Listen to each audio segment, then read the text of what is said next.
আরিফ ভাইয়ের যে উগ্রবাদীদের হাতে তাকে নির্মমভাবে হত্যা করা হয়েছে, তার জন্য আমরা দোয়া এবং সম্প্রীতি সমাবেশের ডাক দিয়েছি। আজকের এই অনুষ্ঠানের মাধ্যমে আমরা এই উগ্রবাদীদের জানান দিতে চাই যে বাংলাদেশের এই অসাম্প্রদায়িক চেতনা সম্পৃক্ত মানুষগুলোর সাথে আপনারা সাম্প্রদায়িক কাজ খেলতে আসবেন না। বাংলাদেশের মানুষ যারা কোনো বিপদে আপদে হিন্দু, মুসলিম, বৌদ্ধ, খ্রিস্টান সবাই একত্রিত হয়ে যে কোনো সমস্যা, যে কোনো আমাদের প্রতিকূল পরিস্থিতিতে কাঁধে কাঁধ মিলিয়ে দেশের সমস্যাগুলো সমাধানের জন্য রাস্তায় নেমে এসেছে। সেই মানুষগুলোর মধ্যে বিভাজন তৈরি করার জন্য আপনারা যে ধরনের হত্যাযজ্ঞ চালিয়েছেন এটা নিন্দনীয় এবং আমরা এর তীব্র নিন্দা জানাই। ইসকনের নেতাকে গ্রেফতারের পরবর্তী সময়ে আমরা দেখেছি তাদের দোসররা, দিল্লির দোসররা, আওয়ামী লীগের দোসররা এইটাকে ইস্যু করে এটাকে সাম্প্রদায়িক এবং সংখ্যালঘুদের উপরে একটা হামলা দেখানোর চেষ্টা করছে এবং তারা ভারতের বিভিন্ন মাধ্যমেও এইটাকে সংখ্যালঘুদের উপরে হামলা বলে জানানো হচ্ছে এবং সংখ্যালঘুদের উপরে নির্যাতন করছে বলে তারা এটাকে প্রচার করছে। আমরা এটা তীব্র নিন্দা জানাই এবং পরিষ্কার ভাবে বলতে চাই বাংলাদেশের সংখ্যালঘু শব্দ বলতে আমরা এটাকে ব্যবহার করছি না। হিন্দু ভাইয়েরা আমাদের ভাই, খ্রিস্টানেরা আমাদের ভাই, মুসলমান আমরা ভাই, সবাই ভাই ভাই। এই ভাই ভাইয়ের মধ্যে বিভাজন সৃষ্টি করতে এসে আপনারা নিজেরা বিভাজিত হয়ে যান না এবং আপনাদের নিজেদের অস্তিত্বের বিলীন ঘটাবেন না। আমি আরো বলতে চাই আমাদের এই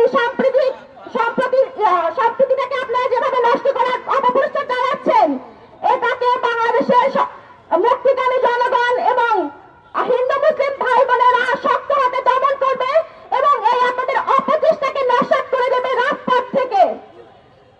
আমরা আমাদের এই অনুষ্ঠানে সাইফুল ইসলাম আলীর ভাইয়ের জন্য দোয়া করব এবং অন্য কোন এই ধরনের সন্ত্রাসী সংগঠনগুলো যাতে এই অপপ্রচেষ্টাগুলো না চালাতে পারে তার জন্য সকল নাগরিককে সচেতন হতে আহ্বান করব।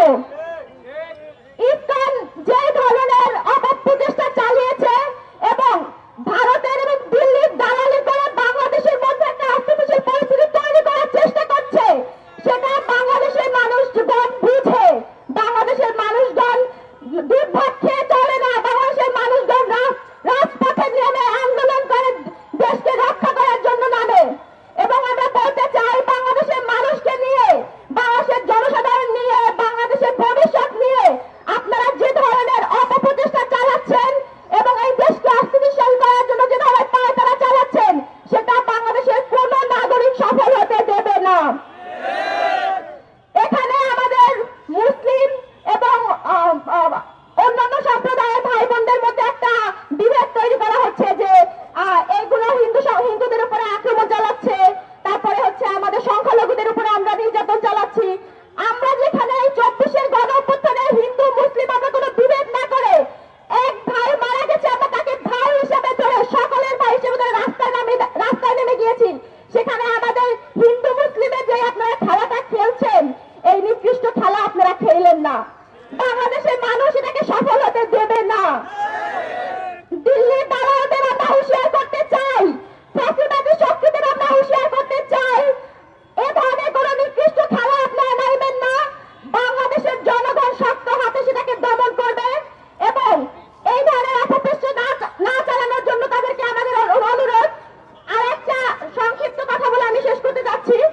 আমাদের দেশের বিরুদ্ধে কোন ধরনের ষড়যন্ত্র হলে মিডিয়াগুলো এবং আমাদের নাগরিক হিসেবে আমরা সঠিক তথ্যটা তুলে ধরবো। কোন ধরনের উস্কানিমূলক কার্যক্রমে আমরা যাব না এবং উস্কানি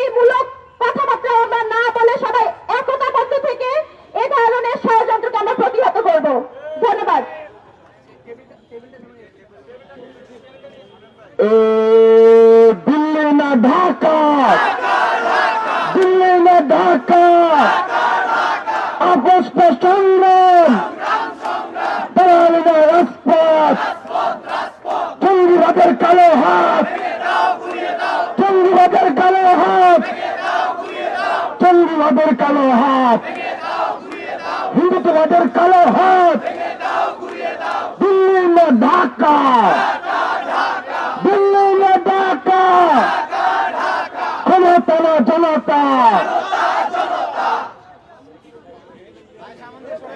আচ্ছা, একটু ব্যানারের সামনে জায়গা করে দাঁড়াই, ব্যানারের সামনে একটু জায়গা করে দাঁড়াই।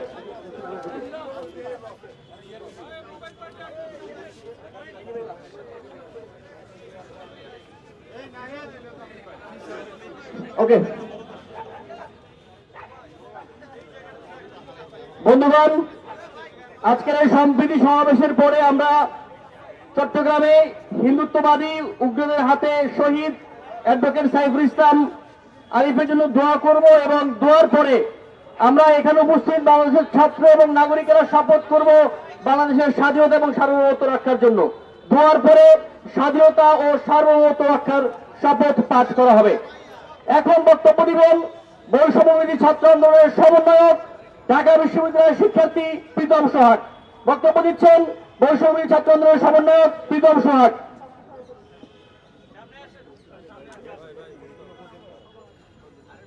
সংগ্রামী ভাইরা, লড়াইটি শেষ হয়ে গেছে, লড়াইটি শেষ হয়ে গেছে, লড়াইটা জারি রাখতে হবে।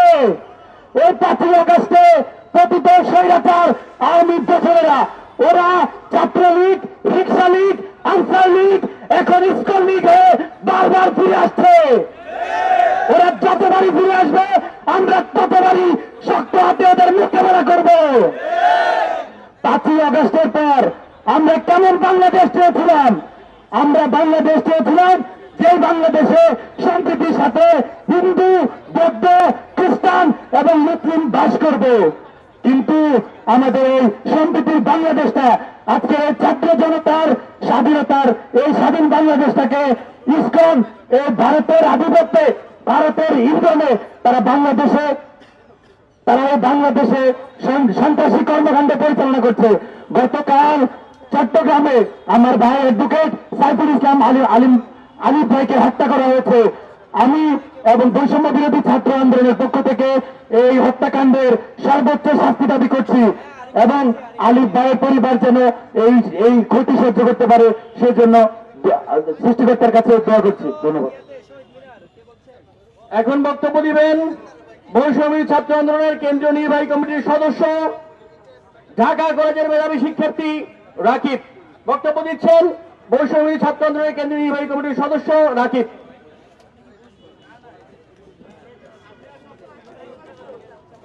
সংগ্রামী বন্ধুগণ, আমরা কখনোই চিন্তা করি না বাংলাদেশের হিন্দু মুসলিম আলাদা। আমরা সব সময় হিন্দু মুসলিম ভাইয়েরা একসাথে একই টেবিলে পড়াশোনা করি, একই টেবিলে খাওয়া দাওয়া করি, একই জায়গায় ঘোরাঘুরি করি। কিন্তু এই জুলাই আগস্ট বিপ্লবের পরবর্তী থেকে একটি উগ্রবাদী মহল, যারা কখনোই বাংলাদেশকে ধারণ করে না, যারা কখনোই বাংলাদেশের মুক্তিযুদ্ধকে ধারণ করে না, তারা সবসময় এই দেশের স্বাধীনতা বিকৃত করার জন্য, একটি সাম্প্রদায়িক দাঙ্গা সৃষ্টি করার জন্য উঠে পড়ে লেগেছে। গতকাল অ্যাডভোকেট সাইফুল ইসলাম আলিফ ভাইকে যারা হত্যা করেছে, এদেরকে কোনো ধর্মীয়ভাবে আমি আলাদা করতে চাই না। এরা হচ্ছে উগ্রবাদ, এরা সন্ত্রাস, এরা অপরাধী। এদেরকে প্রতিহত করার জন্য বাংলাদেশের প্রত্যেকটি ধর্মের মানুষকে ঐক্যবদ্ধ হতে হবে। জুলাই আগস্ট বিপ্লবে যারা শহীদ হয়েছেন তাদের আত্মত্যাগের মূল কথা হল সম্প্রীতির বাংলাদেশ।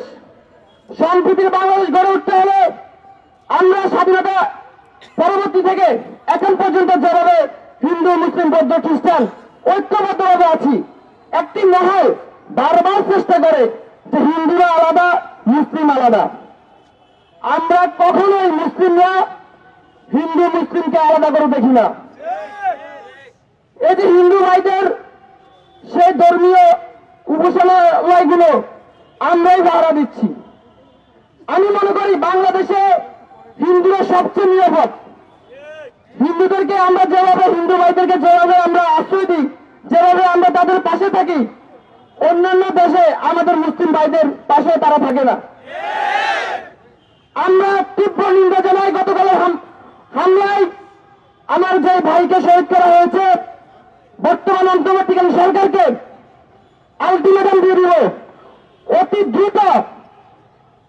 হত্যাকারীদের গ্রেফতার করে দৃষ্টান্তমূলক শাস্তি দিতে হবে, নতুবা আমরা পশ্চিমবঙ্গের ছাত্র আন্দোলন জুলাই আগস্ট বিপ্লবে যেভাবে সারা দেশের মানুষকে সাথে নিয়ে আমরা ফ্যাসিস্ট হাসিনাকে ভারতে পালিয়ে যেতে বাধ্য করেছি, আমরা প্রয়োজন ওই ইস্কনকে বাংলাদেশের মাটিতে আর কোনোভাবে ঠাঁই দিব না।